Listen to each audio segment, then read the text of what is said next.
Assalamualaikum dan selamat sejahtera. Hari ini kita akan belajar KSN Sejarah tingkatan 2, bab 1.3 dan 1.4. Dalam 1.3, kita akan belajar tentang kerajaan alam Melayu yang masyhur. Untuk memudahkan anda semua, cikgu bahagikan kemasyhuran ini kepada 3 bahagian, iaitu pengasas, kemasyhuran dan kemerosotan. Okay, kita tengok yang pertama yang berwarna hijau itu iaitu Funan. Pengasasnya ialah Brahmin bernama Kaudinya. Di sini ada perkataan Brahmin. Brahmin bermaksud ketua agama. Kemasyhuran Funan adalah semasa zaman pemerintahan Fan Shih Man yang berwarna merah tu ya. Kenapa dia masyhur? Sebab ketika zaman Fan Shih Man ini, beliau berjaya meluaskan kuasa ke Sungai Mekong hingga ke Teluk Chamran di sebelah timur. Namun, di setiap kerajaan pasti ada zaman kemerosotan. Begitu juga dengan Funan. Jadi, kemerosotan dia berlaku disebabkan oleh serangan daripada kerajaan Chengla. Sekarang kita tengok Champa yang berwarna purple tu ya. Pengasas Champa ialah Chulian, tetapi dia masyhur ketika zaman Cik Bonga. Kenapa zaman Cik Bonga masyhur? Sebab Cik Bonga berjaya mengatasi serangan daripada Dai Viet. Namun, seperti juga Funan, Champa mengalami kemerosotan disebabkan ketika zaman Raja Indravarman ataupun selepas Raja Indravarman meninggal dunia, berlaku sekali lagi serangan daripada Dai Viet. Hal ini menyebabkan kerajaan Champa merosot. Seterusnya, kita tengok kerajaan yang besar iaitu Sriwijaya. Pengasas bagi kerajaan Sriwijaya ialah Dapunta Hyang Sri Jayasana. Kemasyhurannya pula pada pemerintahan Sang Ramadana Jaya. Kenapa ketika Sang Ramadana Jaya ini masyhur? Disebabkan oleh Sriwijaya telah menjadi kuasa perdagangan utama di alam Melayu. Sebab itu kalau ingat balik peta, Sriwijaya ini sangat luas. Namun, nasib yang sama menjadi ataupun terjadi juga kepada Sriwijaya, iaitu apabila beliau ataupun kerajaan ini diserang oleh tentera Chola. Seterusnya, kita tengok pula bagi kerajaan Angkor, Majapahit dan Kedah Tua. Bagi Angkor, pengasasnya ialah Jayavarman II. Namun masyhur ketika zaman pemerintahan Suryavarman II.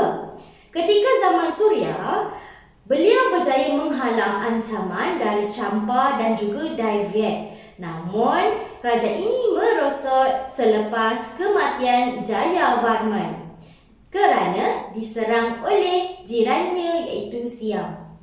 Bagaimana pula dengan Majapahit? Bagi Majapahit iaitu kerajaan yang berada di Jawa, pengasasnya ialah Raden Wijaya. Dia masyhur ketika pelantikan Patih Gajah Mada. Kerana Patih Gajah Mada ini berjaya mengembalikan semula keamanan dan keselamatan di Majapahit. Namun, nasib yang sama menimpa Majapahit kerana selepas Patih Gajah Mada meninggal dunia, kerajaan Demak telah pun menyerang kerajaan Majapahit yang menyebabkan kerajaan Majapahit merosot. Di Kedah Tua pula, muncul apabila masyarakat Guar Kepah menjalinkan hubungan perdagangan. Kedah Tua special. Kenapa special? Sebab dia tak ada pengasas, tetapi dia disebabkan oleh masyarakat setempat yang menjalankan aktiviti perdagangan.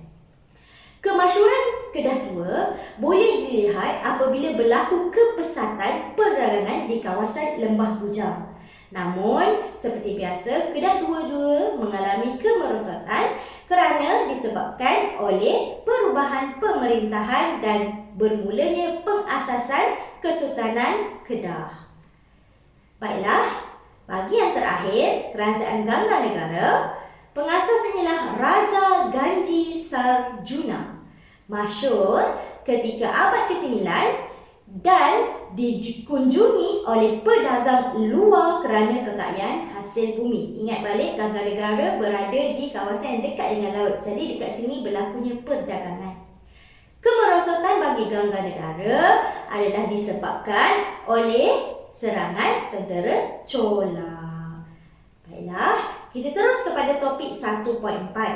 Bagi 1.4, tajuknya ialah Kerajaan Alam Melayu dan Kerajaan yang sezaman. Maksudnya kita akan tengok zaman yang sama dengan Kerajaan Melayu di Asia Tenggara. Di sini, cikgu bahagikan dia kepada 3 abad, iaitu abad 1 Masihi, abad 9 Masihi dan abad 14 Masihi. Bagi abad 1 Masihi, kita akan tengok Kerajaan Funan yang sama waktu ketika zaman Kerajaan Funan adalah Empire Rome, Empire Parsi, Empire Kushan dan juga dinasti Han di China. Bagi abad ke-9, kita ada 3 kerajaan iaitu Champa, Sriwijaya dan Angkor.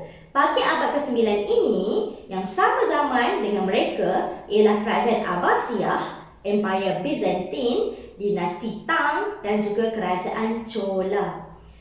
Bagaimana pula pada abad ke-14? Abad ke-14 kita ada Champa, Angkor dan juga Majapahit. Baiklah, yang sezaman dengan abad ke-14 Masihi ini ialah Empire Mongol, Kerajaan Turki Uthmaniyah dan juga Kesultanan Delhi.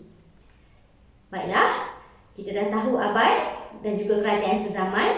Apakah hubung kaitnya dengan kerajaan? Jadi kita akan tengok hubungan kerajaan Melayu melalui 3 perkara, iaitu perdagangan, keagamaan dan diplomatik. Dari segi perdagangan, di alam Melayu ini merupakan kedudukan yang sangat strategik kerana berada di laluan China dan juga India. Di samping itu, hubungan perdagangan berlaku disebabkan oleh alam Melayu ini kaya dengan hasil bumi seperti biji timah, emas dan juga hasil kayu-kayan, perubatan, ubat-ubatan dan sebagainya. Selain pada itu, di tanah Melayu ataupun alam Melayu ini, sikap keterbukaan pemimpin alam Melayu menyebabkan berlakunya hubungan perdagangan. Maksudnya pemimpin dia tidak mengongkong ataupun tidak mengamalkan dasar tutup pintu negara. Dari segi agama pula, kita boleh tengok hubungan kerajaan Melayu dengan hubungan kerajaan luar ini melalui 3 agama yang bertapak di alam Melayu. Yang pertama, agama Hindu, yang kedua, agama Buddha dan yang ketiga, agama Islam. Bagi agama Hindu, berlaku peranan pedagang, tentera, golongan Brahmin. Di sini penyebarannya berlaku oleh pedagang, tentera dan juga golongan Brahmin. Brahmin bermaksud golongan agama. Bagi agama Buddha pula, walaupun agama Buddha ini asalnya daripada India, tetapi peranan Asoka telah menyebabkan beliau menghantar sami-sami Buddha ke alam Melayu. Maka tersebarlah agama Buddha. Walaupun kalau kita tengok Buddha zaman sekarang lebih dominan oleh orang Cina, tetapi asalnya sebenarnya daripada India. Baiklah, dari segi agama Islam pula, di sini kita tengok peranan hubungan daripada peranan pedagang, pemerintah dan juga pendakwah yang menyebabkan agama Islam masih kekal sehingga hari ini. Bagaimana pula dengan hubungan diplomatik? Di sini, diplomatik awak kena tahu dulu maksud apa itu diplomatik. Diplomatik ini ialah hubungan politik antara 2 kerajaan. Okey, jadi zaman dulu yang famous adalah antara kerajaan China dan kerajaan India. Hubungan diplomatik di alam Melayu yang berlaku ketika itu ada 4 perkara. Dari segi bantuan ketenteraan, dari segi hubungan persahabatan, hubungan perdagangan dan juga hubungan keagamaan. Baiklah, itu sahaja pembelajaran kita hari ini dan tamatlah bab 1. Pada minggu hadapan kita akan belajar bab 2 pula. Seperti biasa, sila jawab kuis untuk menguji kefahaman anda. Itu sahaja. Assalamualaikum. Bye. Jumpa lagi.